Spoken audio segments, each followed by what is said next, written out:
Well-known defense lawyer Jim Bergenn joining us again to break down the legal aspects of this development. Jim, thanks for being here tonight.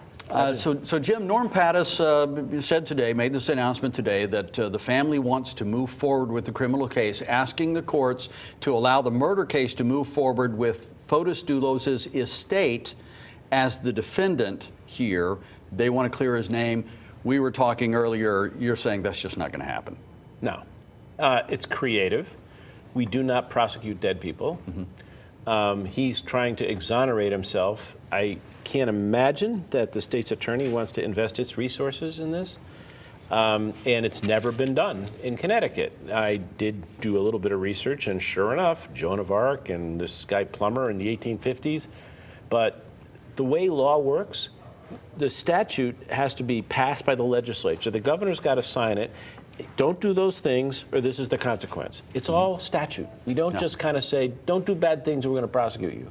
We actually have laws.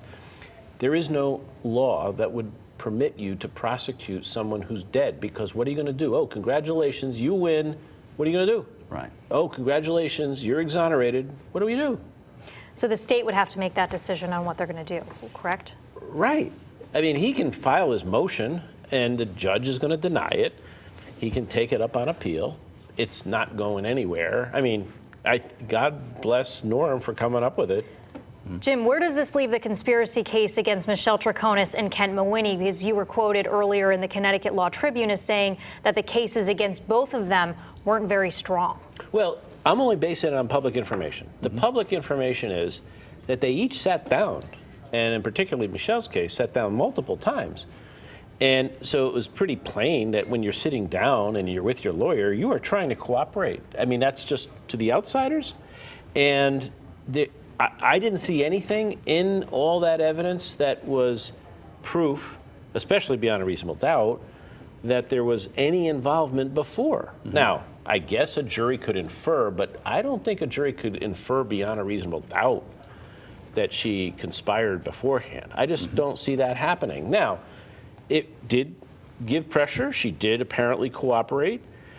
And I think the prosecutor's going to think about it. But I think what I hear you saying is that these issues, you don't see any proof that they had any involvement in this before Jennifer's disappearance, but that's not necessarily affected by Fotis Dulos' death. It's just it was this way before. Yeah, no, they are absolutely by rights able to prosecute.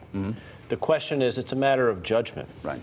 And and also, I don't know all the evidence. I just know what's public. And the public record evidence is really concentrating on all these things that happened after. All right, so now we have Richard Colangelo today, appointed Chief State's Attorney. He's been the prosecutor in the Fotis Dulos case. I didn't even know. Oh, okay. So whatever still has to happen in that case, will he walk away from that and put someone else in charge, or can he go ahead and wrap this up? I think he can do either. I imagine he may have talked about this with the commission that recommends and then appoints him.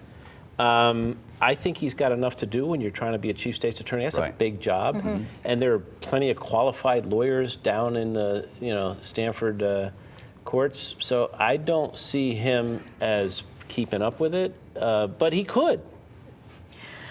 We only have a minute left here, but a new name has come to the surface. Anna Curry, who Fotis Dulos listed as a close friend. She helped him secure his bond. She put up a lot of money. She's from North Carolina.